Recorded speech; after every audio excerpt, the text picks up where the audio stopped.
नमस्कार दोस्तों, स्वागत है आपका एक बार फिर से इंजीनियरिंग गैजेट्स चैनल में। तो आज के इस वीडियो में हम बात करने वाले हैं व्यामटेच का जो रजिस्ट्रेशन है और ऑनलाइन कैसे उसका रजिस्ट्रेशन करें, कौन से उसमें सेवा आने वाली है। तो इस वीडियो को आप लास्ट तक देखते रहिए। तो व्यामटेच में आपको सेम टू सेम CSC की जैसी ही सर्विसेज आपको यहाँ पर मिलने वाली हैं। तो इसमें जन सेवा केंद्र के जो भी सर्विसेज थी वो सर्विसेज इसमें चलाई जा सकती है। तो उसकी वेबसाइट पर आपको ले चलता हूँ पहले। तो जो CSC 3.0 व्यम जन सेवा केंद्र है उसके अंदर 3000 ID शुरू कर दी गई है, ठीक है। तो यहाँ पर आपको उसकी जो ऑफिशियल वेबसाइट है उस पर आपको देखने को मिलेगा कि उन्होंने लोगो बनाया है कि 3000 ID हमने शुरू कर दी है और हर दिन वो 1500 ID को जारी कर रहे हैं, रजिस्टर कर रहे हैं और अप्रूव कर रहे हैं, ठीक है। तो अगर आप भी इस वेबसाइट में और ये नया केंद्र जो खोलना चाहते हैं आप, तो आपको इस वेबसाइट पर जाना पड़ेगा upcsc.vyamtech.com पर। मैं इसका जो लिंक है वो आपको डिस्क्रिप्शन में देने वाला हूँ। तो आपको रजिस्ट्रेशन करना है। तो इसमें कौन सी सेवाएं हैं ये आप सबसे पहले देख लेते हैं। इसमें सर्विसेज है G2C सर्विस और B2C सर्विस। तो G2C सर्विस में कौन सी है, रेवेन्यू है, मेडिसिन, हेल्थ, सोशल वेलफेयर, ये सब सर्विसेज इसमें G2C सर्विस इसमें उपलब्ध है, आप देख सकते हैं। अगर आपके पास भी लैपटॉप या फिर मोबाइल है तो आप उसके अंदर इस वेबसाइट पर जाकर आप सर्च कर सकते हो, ठीक है। B2C सर्विसेज में आप चेक कर लेते हैं। तो यहाँ पर B2C सर्विस में भारत पे, व्यामटेच service, tax to win service, easy policy, जो सब पॉलिसीज़ है, और जो पान कार्ड की सर्विस है, टाटा स्काई का बुकिंग है, मोबाइल रिचार्ज, वो B2C सर्विसेज भी इस वेबसाइट पर उपलब्ध है, ठीक है। तो आगे देखते हैं। ये जो वेबसाइट है वो सिर्फ यूपी के लिए है, जो भी CSC का दूसरा पार्ट ही समझ लो आप। तो इसमें आपको 3 टाइप के जो कैटेगरीज मिलने वाली है, A, B और C। तो आपका जो डिस्ट्रिक्ट है वो कौन सी कैटेगरी में आता है वो आपको चेक कर लेना है। आपका डिस्ट्रिक्ट का नाम यहाँ पर लिखा हुआ है, जो भी आपका डिस्ट्रिक्ट है। कैटेगरी A में है गाज़ियापुर, शाहजहानपुर, आजमगढ़, अलीगढ़, मऊ, आगरा, ये सब डिस्ट्रिक्ट है, वो सब A कैटेगरी में आते हैं। और कैटेगरी B में है फिरोज़ाबाद, बुलंदशहर, झांसी, बुदाउन, फतेहपुर, रायबरेली, मिर्ज़ापुर, मथुरा। और कैटेगरी C में सिर्फ एक ही डिस्ट्रिक्ट है, चित्रकूट, ठीक है। तो इसमें अलग अलग आपका जो रजिस्ट्रेशन चार्जेस है वो अलग अलग है, ठीक है। तो यहाँ पर मैं आपको उसका चार्जेस भी बता देता हूँ, रजिस्ट्रेशन फ़ी।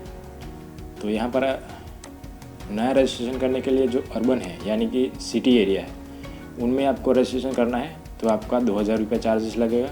और अगर आपको गाँव के एरिया, रूरल एरिया, उसमें रजिस्ट्रेशन करना है तो आपको 1000 रुपया देना पड़ेगा। आपकी कैटेगरी के वाइज आपको पैसा देना पड़ेगा। यहाँ पर कैटेगरी B में उससे कम पैसे हैं, 1500 रुपये है। और जो गांव है, गांव के लिए है 75.0, ठीक है। और कैटेगरी C में 1000 रुपये है सिटी के लिए, और रूरल में है 500 रुपये लगेंगे। अगर आपके पास पहले से ही VLE का अकाउंट है, यानी कि आप पुराने हो और मिग्रेट करना चाहते हो, तो यहाँ पर आपका चार्जेस अलग होगा। यहाँ पर 700 रुपये लगेंगे और यहाँ पर 350 रुपये लगेंगे, ठीक है। और सिक्योरिटी फ़ी भी आती है, जिससे वो आपको सिक्योरिटी फ़ी देनी पड़ेगी। यहाँ पर 2000 रुपये है और 1000 रुपये सिक्योरिटी फ़ी जो फ़ी लेते हैं ये लोग, वो सभी जगह सेम टू सेम ही में रखी गई है, ठीक है। और उसका जो मेन कंपनी है उसकी बैंक डिटेल आपको यहाँ पर देखने को मिलेगी, व्याम टेक्नोलॉजीज लिमिटेड। और उनका अकाउंट नंबर में आपको जो रजिस्ट्रेशन चार्ज है वो आपको DD के माध्यम से आपको भेजना पड़ेगा। कैश पेमेंट यहाँ पर ये एक्सेप्ट नहीं कर रहे हैं, ठीक है। तो यहाँ पर आपको ये इन्फॉर्मेशन आपको दिखा दिया, आप भी खुद देख सकते हो उस वेबसाइट पर जाकर।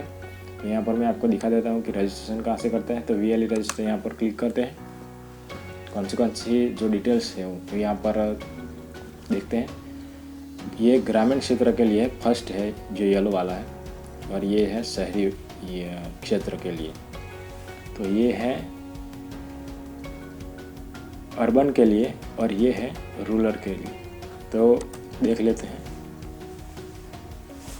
तो यहाँ पर आपको अपना डिस्ट्रिक्ट ID यहाँ पर देना पड़ेगा, अगर आपका पास पुराना VLE ID है तो, ठीक है। पुरानी संस्था का नाम यहाँ पर आपको सिलेक्ट करना है और अंदर आपको लिखना है, ठीक है।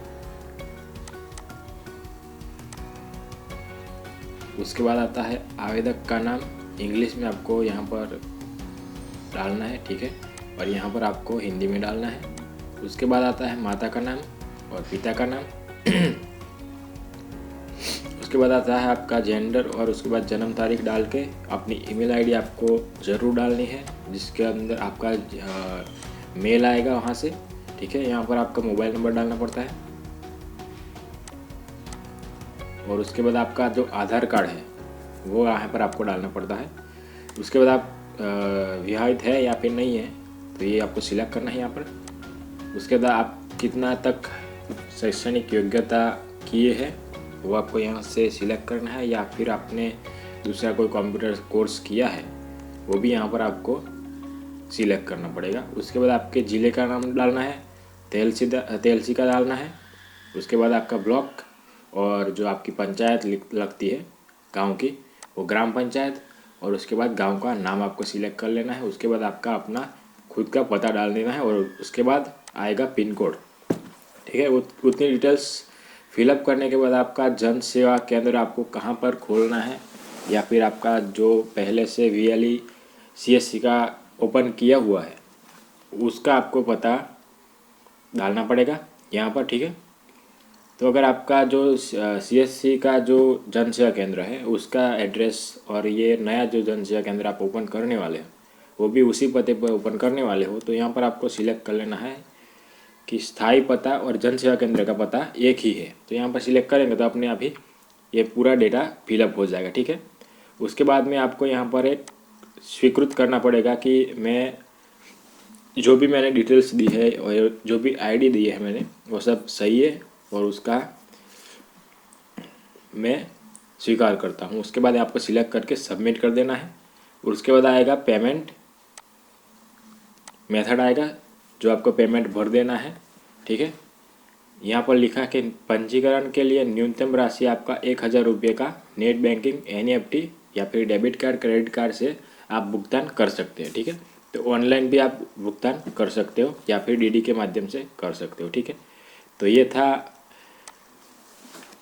नया जो CSC ID आपको ओपन करने के बारे में जो इंफॉर्मेशन थी वो मैंने आपको दे दी, और जो नई जो सर्विसेज आएगी उसके रजिस्ट्रेशन के बाद की जो सर्विसेज आएगी उसके बारे में आपको मैं नेक्स्ट वीडियो में बताऊंगा। तब तक के लिए देखते रहिए। इंजीनियरिंग गैस चैनल को सब्सक्राइब करना मत भूलिएगा। Thank you for